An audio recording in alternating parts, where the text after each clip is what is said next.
दो बार के विधायक, 4 बार के सांसद, छत्तीसगढ़ बीजेपी के पूर्व प्रदेश अध्यक्ष और छत्तीसगढ़ के मुख्यमंत्री की रेस में प्रबल दावेदार माने जा रहे विष्णुदेव साय हमारे साथ बात करने के लिए मौजूद हैं। विष्णु जी, एक पायदान आगे बढ़ चुके हैं, पर्यवेक्षकों की नियुक्ति हो चुकी है।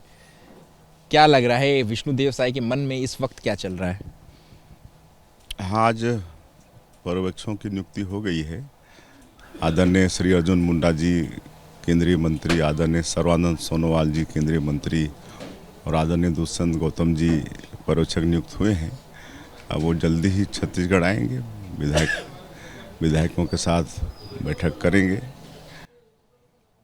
सीएम के पद को लेकर के फिलहाल अभी आपके मन में क्या चल रहा है? देखिए, मैं पार्टी का सिपाही हूँ और मेरी राजनीतिक यात्रा 30 साल की हो गई है और 30 वर्षों में पार्टी ने मुझे बहुत कुछ दिया है। 2 बार विधायक, 4 बार सांसद, 3 बार प्रदेश अध्यक्ष का दायित्व और मोदी जी के प्रथम शासन के कार्यकाल में MOS और पार्टी का हर आदेश का पालन करते आया हूँ। आगे भी जो आदेश होगा पालन। पर्यवेक्षकों में 2 बड़े चेहरे जो हैं वो आदिवासी नेता हैं, चाहे अर्जुन मुंडा और सर्बानंद सोनोवाल, और ये भी कयास लगाए जा रहे हैं कि इस बार छत्तीसगढ़ में सीएम पद की कमान जो है वो एक आदिवासी चेहरे को दी जाएगी, जो कि 2024 के लोकसभा में मोदी की गारंटी को और आगे बढ़ाया जा सके। आप सरगुजा संभाग से आते हैं। सरगुजा में 14 की 14 सीटें बीजेपी को मिली हुई हैं, जो कि इतिहास में पहले कभी नहीं हुआ जब से छत्तीसगढ़ राज्य का गठन हुआ है। तो ऐसे में क्या लगता है, इस जीत का सेहरा बांधा जाएगा आपके सर पे? देखिए, इस जीत का सेहरा तो कार्यकर्ताओं को जाएगा। हमारे भारतीय जनता पार्टी के कार्यकर्ता रात दिन एक करके भारतीय जनता पार्टी को मतलब एक बड़ी सफलता दिलाए हैं। पूरे प्रदेश में हम लोग अच्छे सीट जीते हैं, हम लोग की सरकार बन रही है। और जहाँ तक सरगुजा संभाग का बात है, सरगुजा संभाग में 14 सीट है, तो 14 सीट में कांग्रेस का सुपड़ा साफ हो गया है। ये सब कार्यकर्ताओं की बदौलत है। हमारे जो राष्ट्रीय नेतृत्व, प्रदेश के नेतृत्व, उनका मार्गदर्शन और मतदाता का भी आशीर्वाद है। आपकी भी तो काबिलियत है ना। आप तो मैंने कहा ना कि सभी कार्यकर्ता में मैं भी हूँ। 30 में से 17 सीटें आदिवासी सीटें आपको मिली हैं बीजेपी को, तो इस बात की इसीलिए तो अटकलों को और ज़्यादा हवा लग रही है कि इस बार जब इतना आदिवासियों का प्यार मिला है तो फिर उस हिसाब से उसको इनाम भी दिया जाएगा। छत्तीसगढ़ के हित में और पार्टी हित में राष्ट्रीय नेतृत्व जो उचित होगा करेगा, निर्णय लेगा। आपकी महत्वाकांक्षा है, जिम्मेदारी निभाने के लिए तैयार हैं सीएम पद की?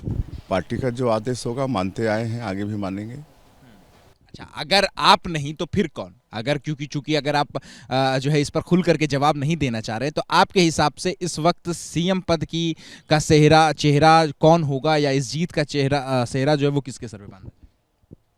राष्ट्रीय नेतृत्व जो तय करे हमारे लिए मान्य है। आपकी कुछ महत्वाकांक्षा कुछ नहीं?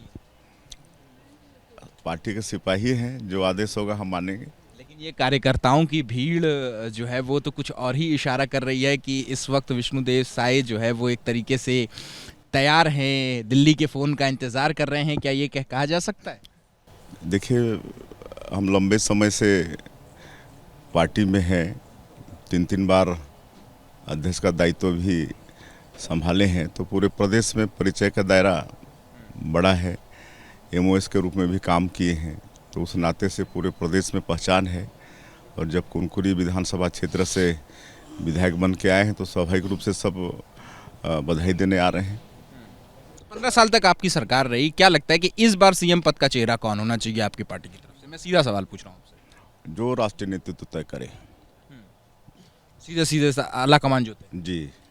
तो देखिए, ये हैं विष्णुदेव साय जी, जिनका साफ तौर पे कहना है कि विधायकों ने जिस तरीके से जीत दर्ज की है, इसका सारा का सारा श्रेय जो है वो कार्यकर्ताओं को जाता है, और पार्टी आला कमान की तरफ से जो भी निर्देश दिया जाएगा वो हर कार्यकर्ताओं के ऊपर मान्य होगा, और साथ ही जो विधानसभा में चुन करके विधायक जा रहे हैं उन पर भी मान्य होगा। और मुख्यमंत्री का चेहरा कौन होगा, ये इसका निर्णय जो है वो पार्टी आला कमान के भरोसे छोड़ दिया गया है। कैमरा पर्सन मनोज त्रिपाठी के साथ अमित बिलाल, ABP न्यूज़, रायपुर।